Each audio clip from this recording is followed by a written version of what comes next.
In this video, you will discover how to edit a credit note in just a few easy steps.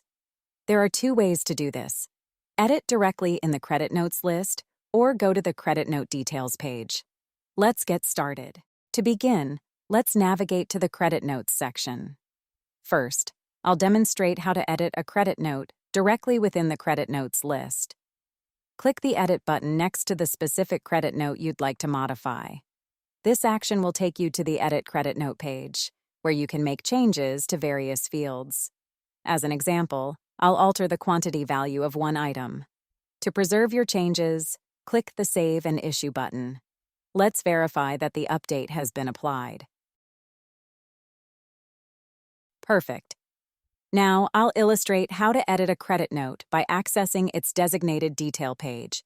To do so, click on the credit note ID that you wish to work with.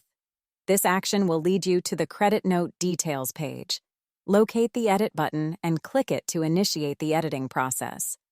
Mirroring the previous example, I'll edit the quantity value of one item. Congratulations!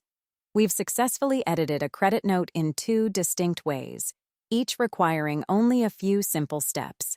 Want to learn more tips and tricks on how to use Blixo? Please like and subscribe. Not a Blixo customer yet? Want to grow sales, manage subscriptions, improve retention, and automate accounting? Sign up for Blixo today by visiting Blixo.com.